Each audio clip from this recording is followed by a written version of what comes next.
All right, let's talk about the great Canadian exodus out of Florida, out of America, really, from what I'm seeing in the comments and a lot of things online. The quantification of that has been hard. Really, all we have is anecdotal evidence up until this point, just that I see on social media, some news reports, but I thought it would be interesting to hit on a new article out of the National Association of Realtors that is reporting Florida is still number one for international buyers. Now, that may surprise some people, and I think some of the numbers are going to surprise some people on where they're coming from. But Canadians are still in there so far, as of this report. So this took a 12-month period between April 24 and March of 25 and studied what international purchasers were doing, where they were buying in the U.S., and where they were coming from. Florida topped the list. So we're still number one so far. We'll see. Now that's a little delayed data because that's March of 25, but we'll have to see what they come out with next. So the state took 21% of a 33% increase in international buyers year over year. So international buyers in the U.S. are up, according to this. Now, again, it's the National Association of Realtors, which I belong to, but, consider the source. I don't see why they would pinpoint Florida or any one place specifically. It's not the Florida Association of Realtors, it's national. So Florida is in the top spot. Where are people coming from, though? Number one, China. 15% of all foreign buyers in the country, not just Florida, from China. Canada, number two. So at least in the spring, still strong. I know a lot of people feel strongly about how that has changed. We're going to have to wait for quantifiable data. We have had news reports that Canadians have pulled back from the U.S. market. But at the same time, our international tourism is also up, according to other articles. And up in Florida as well, year over year. So are they getting replaced with somebody else? I don't know. Looks like the number 3 spot for international buyers is Mexico, followed by India and the UK. The UK only 4% of our buyers here. I feel like that used to be higher. I just feel like that used to be higher, but I'm not sure. So we know where they're coming from. Where are they heading, guys? Obviously, like I said, Florida, number 1 spot, taking up 21% of that. California, 15%. Texas, 10%. New York, 7%, Arizona, 5%. So do you guys see a trend there as well? Does it look like some of the places with the highest housing costs, the highest cost of living, the highest housing price increases over the past 5 years have the highest percentage of international buyers? I know a lot of people feel strongly about that. Some people feel we should ban international purchases altogether. I don't have a stance on it because it's above my pay grade. I really don't get the ins and outs. I just know there are certain countries, 7 countries, that we did put into law in Florida that cannot buy in certain areas next to certain American assets. So, not my decision to make, but felt it was worth pointing out that seems to be some sort of correlation there at least. That's not causation, but correlation. Now, with all that being said, I have to pump the brakes and show you guys this chart of what has been going on with international buyers over the previous 5 years. Because while we are up 33% in this 12-month period, take a look at just how bad it is from where it used to be. And here it is, guys. So you can see huge jump from the previous year. But if you take a look at foreign purchases from 2018, 2017, 16, all the way back to 12, this is abysmal down here. This is really a bad drop. I mean, you're talking, the peak on this chart at least was 284,000 foreign buyers. Now we're down to 78. You're talking almost a 70% decline there from the peaks. And it just started in really dropping off in 2019, and it's just been bad until about 24, and now it's on the way back up. So why do we think this is? Now, if we look at the economic conditions and the tourism arrivals, it's steadily been going up. This is basically seasonality right here where this landed, but it's been going up every year. since 2020, since everything reopened. And the monthly tourist arrivals, strangely enough, compared, now if things were different back then, Canada seems to still be on the upswing here, at least in March of 2025. So again, that's several months ago. We're almost 6 months removed from that now. We're going to have to see when the next report comes out. But as of this, you can see it was still pretty steady. So they also highlight that home prices in the U.S. metros are comparatively inexpensive compared to prices in central areas of global cities. So Monaco, it's $51,000 price per square meter.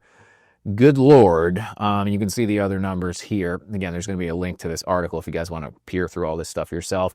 And Naples is only $4,900 per square meter. So I guess we're doing okay. It's better than London, Paris. I mean, these are major international cities. So the fact that Naples is even close is kind of crazy to me. So looking at Canada, the previous 10 years, you can see right after the crash, Canada said, hey, now's the time, because, wow, they piled in right after the 2008 financial crisis, basically straight through 2014. Then it kind of normalized a little bit in the, teen range here, which it seems like it's kind of stayed stable aside from obviously the pandemic here, went down to 8%, but it's at 14%. So 2025, when they took this measurement, it's at a multi-year high.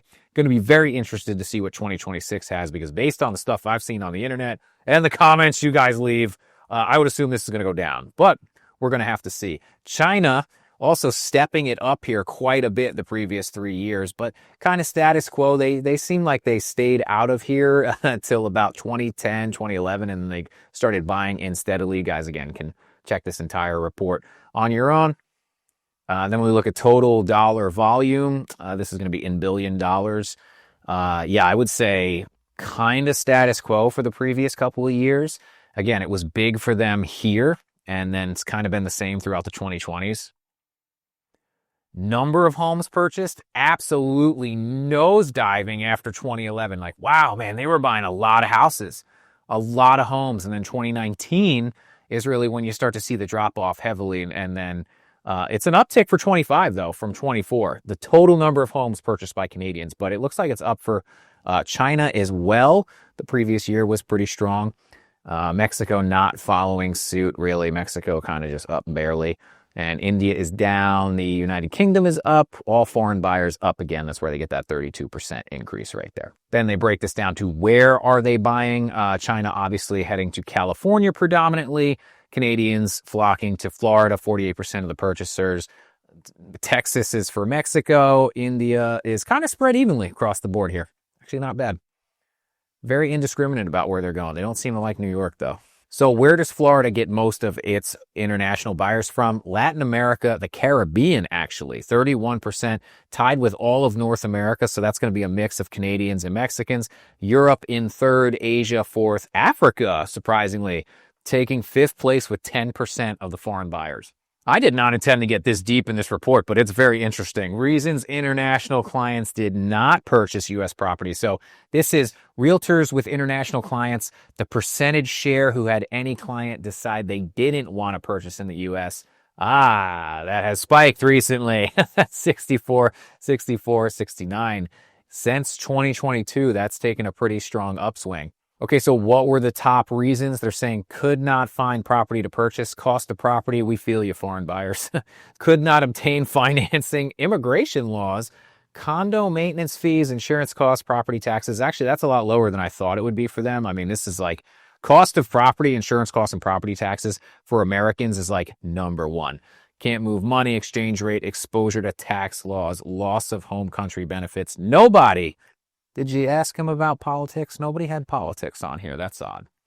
Here we go. Share of top 10 international clients who sold U.S. residential property. Now, this is going to be useful. Canadians in 2024, they were 24% of the sellers. Wow. Okay. Well, you know what? 21% in 21, 22 is 21. I guess that's not that high. That is a jump, though. 25, big drop, 12%. So, Here we're seeing a spike, and now it's down to 12. So maybe they all already sold who wanted to sell. I don't know. China only at 9%. But so Canadians have been the most international sellers here for quite some time, actually. But that is the highest spike in 24. It's surprising to see this so low, because this is the question we always get asked in 2025 is, are all the Canadians selling? So far, as of this report for March, doesn't look like that had really taken effect. But again, like I said, we've got to see what happens next year. And yes, I mean, historically, most of it has been in Florida. Most of the foreign sellers have been in Florida here by a long shot. I mean, 30% in 21 and 22, 31 and 23, we're 23% now of foreign sellers. So we just always have a lot of foreign sellers here, at least for the better part of the previous decade. Okay, so what countries are searching in the U.S.? 6% of the searchers looks like they're from Canada this year. Again, that's up. That's the highest we've seen in almost 10 years. So that's interesting. A lot of conflicting data here. So some interesting numbers I found on here. The median sales price for foreign buyers was about $500,000. 47% of them paid cash, which is pretty high if you compare that to the 28% of all other existing home buyers. That's about standard for what we see here in Florida as well, about 30%. 47% of them also plan to use it as either a vacation home rental or both, whereas only 16% of residents did that. And 77% of them bought single-family homes as compared to the 90% of all other existing home buyers. So condo is a little more popular with the foreign buyers. So a ton of data here, guys. A lot of interesting stuff going on. But no matter how you cut it, even though we're up 33%, we're back on the upswing, but it is down substantially. I feel like these years shouldn't count, but we're a ways off from the early teens. So a lot of rosy information at the beginning there, but then when you look at that chart, we got a ways to go to get back to where we were. So while Florida is still number one, it's probably down considerably from where it used to be. They don't mention that here, but I'm sure I'll dig into it. I could probably find it. This is also, while an article out of Palm Beach is reporting from Realtor.com, of course, that Florida leads the nation in homes threatened by flood and wind risk. And that should surprise nobody. Nobody. I don't know why that would. It's newsworthy, I get it, but obviously, yes, we're on the water and we get hurricanes. Makes sense. But some of the numbers that they're putting out in this report are mind-blowing. Like some of the most at-risk places, according to them, are areas like Cape Coral, Miami, obviously, Tampa. They are according to them, they're at a 100% risk of extreme and wind damage. They're saying every home in these areas has some sort of risk at some point. It's going to happen, is basically what they're saying. Which again, yeah, where we are, I get it. So they do go on to say the Fort Lauderdale, West Palm Beach, Miami Metro could face the most losses in the country due to floods by total value shortly. So they expect, according to this, water to keep coming in Miami area, West Palm Beach area. So Tampa St. Pete is the third highest metro at risk, according to that. Number 2 was New York, New Jersey. And I don't know if anybody, I used to live in New York, and I was there. I was in the Bronx during Hurricane Sandy. I didn't see what happened in the Jersey area. In fact, I haven't been to the Jersey Shore since they remodeled it. It probably doesn't look anything like I recall. I was there, God, I don't know, 2007 was the last time I was at Seaside Heights or Wildwood. And as you know, Sandy hit them extremely hard. But even in the Bronx when I was there, it was crazy. We were originally in New Haven, Connecticut, which is right on the water when Sandy was coming in. College town. I was up there I was way too old to be in a college town, let's put it that way. But I was up there, and we all got evacuated because the house I was staying at was right on the water. And I'll never forget it. I left my car there. I had a 2001 Pontiac Grand Am. Love that car. I had that car for 16 years. I left it there, and I left with the people who I was staying with. We took their car back into New York City, into the Bronx. And then, we're getting warnings, oh, by the way, which is a 2-hour drive from Connecticut. They're like, oh, by the way, they expect all of New Haven, Connecticut to be underwater. The water's going to rise 15 feet. So I had to get back in the car with them, drive back to Connecticut, go retrieve my Grand Am, my precious 16-year-old Grand Am at the time. Or 11 years old. Yeah.